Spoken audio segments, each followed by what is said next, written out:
At the start of this season, my garden looked tired. The lettuce leaves were pale. The tomato plants were thin and slow. Even the herbs seemed unsure of themselves. The soil felt dry and lifeless in my hands. Nothing was dying, but nothing was thriving either. 60 days later, the same beds looked different. The leaves were fuller. The green was deeper. Stems stood stronger. Growth felt steady instead of strained. And here is the quiet surprise. I did not use a single store-bought fertilizer during that time. Not one bag. Not one bottle. I used only simple kitchen scraps. This is not a new idea. Many home gardeners have seen this pattern over many seasons. Slow feeding builds steady strength. If your garden feels slow right now, you are not doing anything wrong. Gardens often move in cycles. Before explaining why this worked, it helps to understand what happens to soil after spring.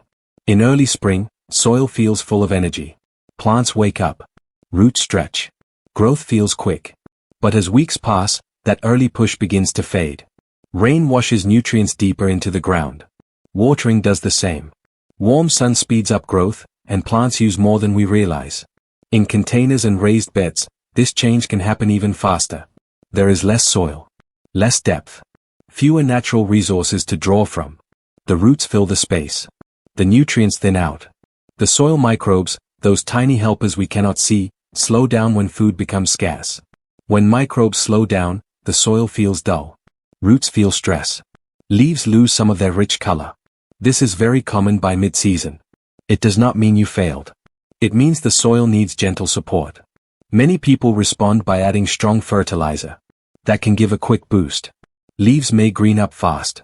But sometimes that fast push does not last. The soil life underneath is still hungry. Kitchen scraps work differently. They do not force growth. They feed the soil first. And when the soil is steady, the plant becomes steady too. The most important lesson I learned over those 60 days was simple. It is not about dumping scraps into the garden. It is about small, steady feeding. I did not build a large compost pile. I did not turn heavy bins. Instead, I saved small amounts of vegetable peels, used coffee grounds, and crushed eggshells. Every few days, I tucked a modest handful into the soil near the base of plants. Not too close to the stem. Not on top of the surface. Just lightly buried a few inches down. Then I watered as usual. That was it. No complicated routine. No daily effort. Just a slow rhythm. The scraps broke down quietly. The soil life began to wake up again. Earthworms appeared more often. The texture of the soil felt softer when I pressed it. This works because soil organisms need food just like plants do. When we feed them gently, they return nutrients to the roots in a natural way. It is slower than liquid fertilizer. But it feels balanced. Over 60 days, that balance showed in the leaves. Not all scraps behave the same. Some help more than others. Vegetable peels from carrots, potatoes, zucchini, and leafy greens break down nicely. They add mild nutrients and organic matter. Used coffee grounds can help in small amounts. They mix easily into soil and support microbial life. Crushed eggshells add calcium slowly over time. Banana peels can offer potassium, but they should be chopped or buried well. There are a few things I avoid in small gardens. Large amounts of citrus can make soil too acidic if used heavily. Salty foods can upset soil balance. Oily leftovers do not break down well and may attract pests. Meat and dairy are best kept out of outdoor beds. The most common mistake is simply adding too much at once. When scraps pile up in thick layers, they can smell. They may mold on the surface. The soil can struggle to break them down. A light hand works better than a heavy one. The changes did not happen overnight. In the first 2 weeks, I noticed something small. The soil felt different. When I watered, it absorbed moisture more evenly. It did not crust as much on top. There were a few more worms than before. By weeks 3 and 4, the leaves began to deepen in color. The pale tone faded. Growth was not dramatic, but it looked more confident. The plants held themselves upright with less effort. Between weeks 5 and 8, the difference became clear.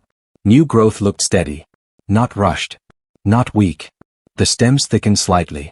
Harvests from herbs and greens felt more consistent. The garden did not explode with growth. It simply looked healthier. Patience matters here. Soil rebuilding is not loud. It is gradual. Many gardeners stop too soon because they expect quick results.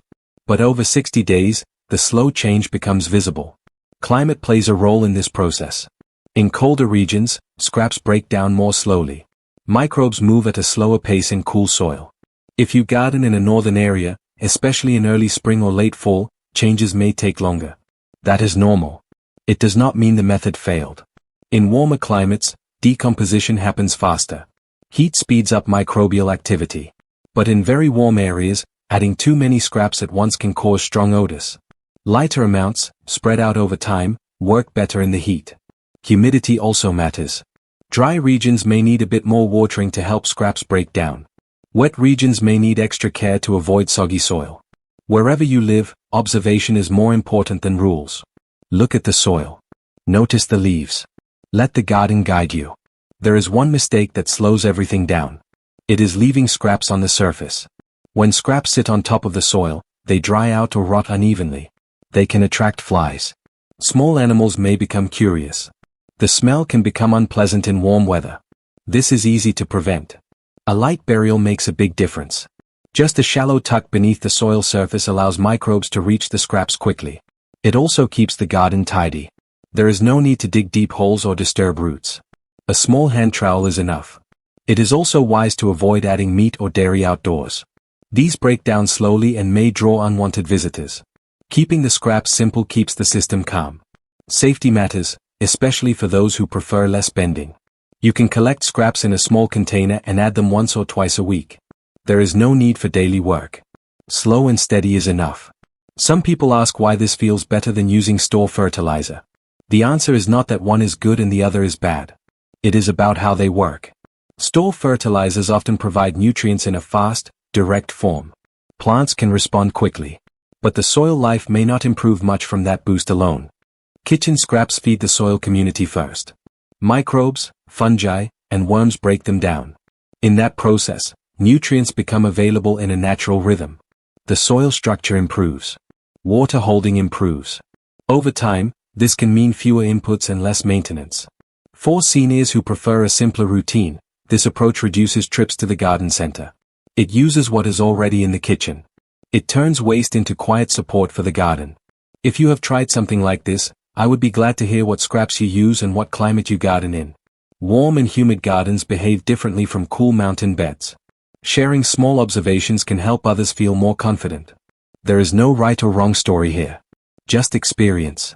After 60 days, the biggest lesson was not about scraps. It was about patience. The garden did not need more force. It needed gentle feeding and time. I think back to those pale leaves at the beginning. They were not a sign of failure. They were a sign that the soil was tired. Once the soil received steady care, the plants responded. Healthy soil responds to quiet consistency. Not to rush. Not to pressure. Sometimes the garden does better when we step back a little. When we add less. When we trust slow processes that have worked for generations. Do less.